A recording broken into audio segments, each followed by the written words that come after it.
Hello world, how you beautiful people doing? Another beautiful day. Yeah, still a Star Wars and Star Trek thing. The sky's gray outside, and I didn't even win the lottery. like that lottery commercial they have on TV. I'm just joking. Look, us Wii U fans, people that still play their Wii U still this very day. Whether you're in the United States, Europe, or wherever you're at in the world, we still play our Wii U still this day. We saw the problems. We saw the problems coming with the Switch. We saw the problems coming with the Switch. And we did not want to go down those roads. We tried to warn Nintendo about it, Nintendo Corporation. It's not that Nintendo caught wind of this. We saw the problems coming with the Switch, and we didn't want to go down those roads because we knew a handheld can never keep up with a powerful console. It just can't and never will. Okay? Never will keep up.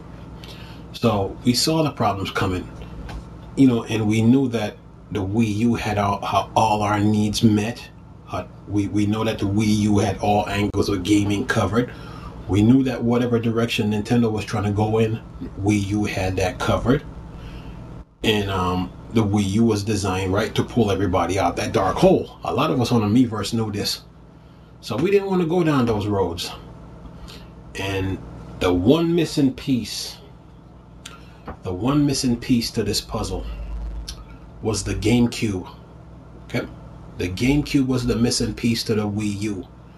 Because if the Wii U is backwards compatible with GameCube, Wii, and Wii U, you would have had all your Mario games, all your Mario Kart games, all your Smash Brothers games, all your Super Mario Strikers, all your Zeldas, all your Paper Marios, all in one place, all on the same console, okay?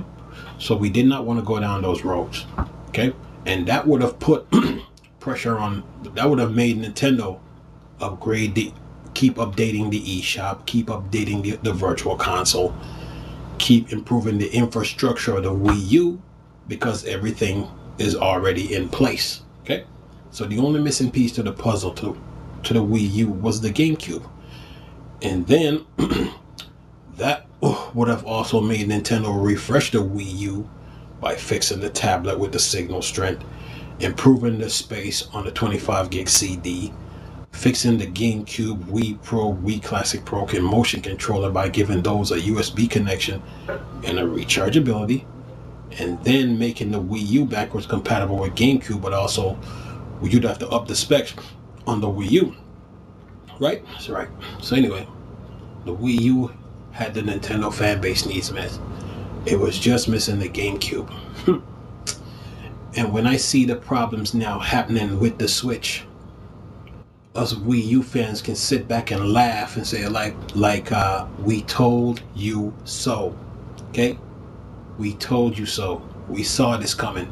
So all that stuff that these other, people on the internet, on YouTube and Twitch and Twitter that talking about it was sales and marketing, it had nothing to do with sales and marketing.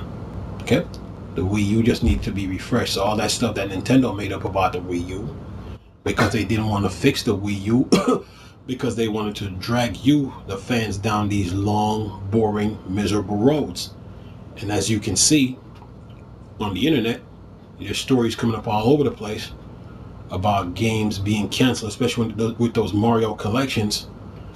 But as Wii U fans, we saw this coming, and we didn't want to go down these roads. Okay?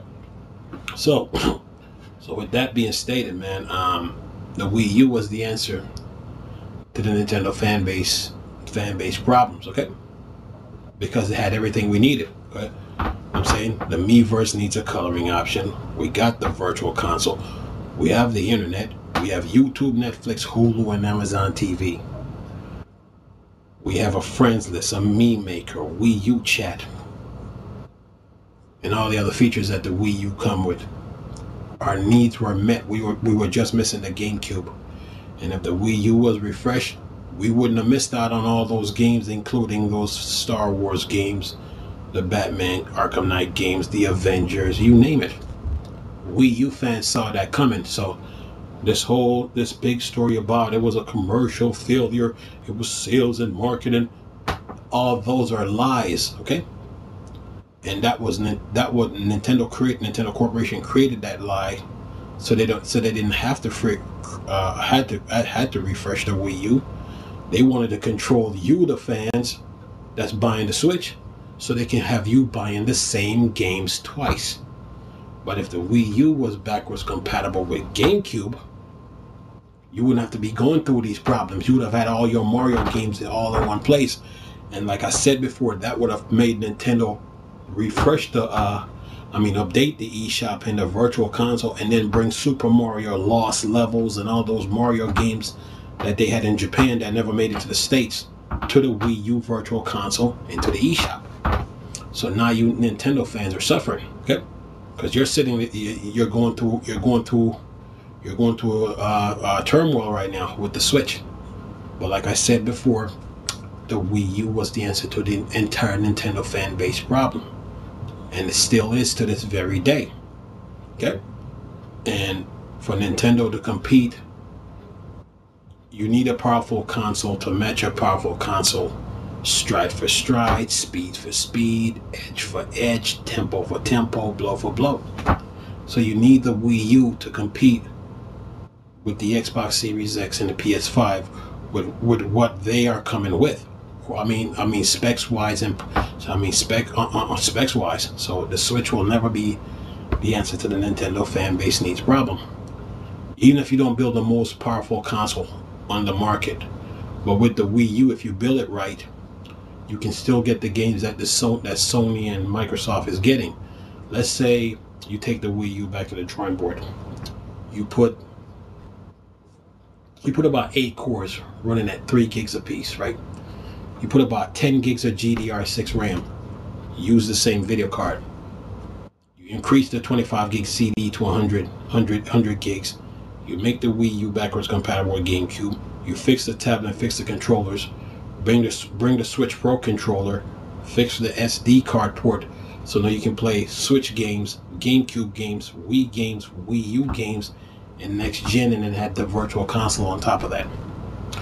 That's what Nintendo have to do with the Wii U to compete with Sony and Microsoft. If they just put 8 cores running at 3 gigs apiece with about 10 gigs of GDR6 RAM, about say 2 for the OS, 3 for the OS, and 7 gigs of GDR RAM for games, using the same video card and making a Wii U backwards compatible with GameCube, and then fixing the SD card port on the Wii U, and so you can play Switch games, make the Wii U backwards compatible with GameCube, or fix the SD card port, so now you can play Switch games, GameCube games, Wii U games, next gen, all on the Wii U, okay? And then bring the Miiverse back and then put a coloring option in the GameCube. Once you do all that, you can compete with Sony and Microsoft. You don't have to have the most powerful, but you got to have something strong enough to run next gen games. And the Switch is not the answer to the Nintendo fan base. It is still the Wii U, because the Wii U has a tablet, the Wii U has a motion controller, the Wii U already has 4 controllers you can game on, plus you can use the tablet as a map and menu for games. Wii U has a Nintendo fan base needs met, so Nintendo Corporation right now need the Wii U to compete against the Xbox Series X, PS5. This 4K Switch that they're talking about is not going to be able to do the job. They're still going to miss out on games like they did with the first 3 Switches. Okay, the Wii U is the answer to the Nintendo fan base problem. So this loophole and this shortcut that Nintendo is looking for, it doesn't exist. It doesn't exist. You know what I'm saying? You need like I said, you need a powerful console to match a powerful console. Speed for speed, stride for stride, edge for edge, tempo for tempo, blow for blow. Okay? That's what you do to keep up with Sony and Microsoft, okay? Because these games are bigger now than what they are when they were on the PS4 and Xbox One. They're bigger now, okay? So that's what Nintendo's gonna have to do. And once they bring the Wii U back out, then all the Nintendo fan base needs will be met. Okay? because they have all their games all on one console, all in one place. So that's what's gonna have to happen, man. And the Switch ain't the answer. You know, there was an article on on Venture Beats talking about Super Mario Sunshine. The title of the article went like this: "Leave Super Mario Sunshine alone, you Goombas." So with that article, it makes my argument even more stronger about making the Wii U backwards compatible with GameCube. Because if the Wii U was backwards compatible with GameCube, the Nintendo fans right now wouldn't be going through the problems that they're facing right now with the Switch that's on the market. The Wii U was the answer to the Nintendo fan base problem. So that lie that Nintendo created, that they created by saying it was sales and marketing, and then not refreshing the Wii U, stalling the Wii U out, waited out, dragging their feet, cursing the Wii U, condemning it, you know what I'm saying? And then turn around using YouTubers to spread this lie about sales and marketing, came back to haunt them. Because based on that article that's on Venture Beats, matter of fact, I'm going to put the article in the description box so you can read it. Based on that article on Venture Beat, it goes back to what I was saying about the Wii U. The Switch should have never been built, and it's true. You know, the truth is sometimes the truth is in your face, and the truth comes to the light in a different way. The Wii U was the answer to the Nintendo fan base problem, and it still is. Because if you refresh the Wii U right now and fix the SD card port and fix the CD-ROM drive on the Wii U to where you have the Wii U playing Switch games, GameCube games, Wii games, Wii U games, next gen, and then add the virtual console on top of that. The Wii U is the answer to the Nintendo fan base needs problem. So what other people are saying on YouTube, it's false and it's a lie and it's not true. The Wii U is the answer to the Nintendo fan base needs problem. And based on that Venture Beat article, the truth just came to the light. Because you would, if the Wii U was refreshed, you wouldn't have to be worrying about porting Super Mario Sunshine to no handheld device. You wouldn't have to worry about that. You would have been once you make the Wii U backwards compatible with GameCube, you would have made Nintendo update the eShop by putting Super Mario Sunshine in the virtual console in the eShop. Okay? Problem solved.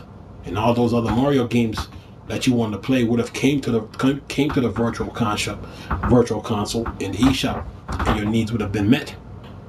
So the Wii U is the answer to the entire Nintendo fan base worldwide. Not only that, you wouldn't have missed out on Soul Calibur 4, 5, and 6, because if Link in Soul Calibur 2, if Link was that dangerous in Soul Calibur 2, imagine what he would have been in Soul Calibur 4, 5, and now 6. Okay? You see why the Wii U was the answer to the Nintendo fan base problem? And not only that, a lot of us Wii U fans wanted the Wii U to be backwards compatible with GameCube so we can play Soul Calibur, Super Mario Sunshine, and NBA Street online. The Wii U is the answer to the Nintendo fan base needs problem. They wouldn't be going through the problem that they're facing right now, and that they're about to face with this so-called 4K Switch. Because the 4K Switch will not be able to will not be able to keep up with the Xbox Series X and PS5. It never will. Okay, it will be lagging behind. Okay, and it would be like history repeating itself from the Nintendo 64 to the Wii to the GameCube. See, Wii U was the answer to the Nintendo fan base needs problem, and it still is in 2020 and beyond 2020. Anyway, nice talking to you beautiful people.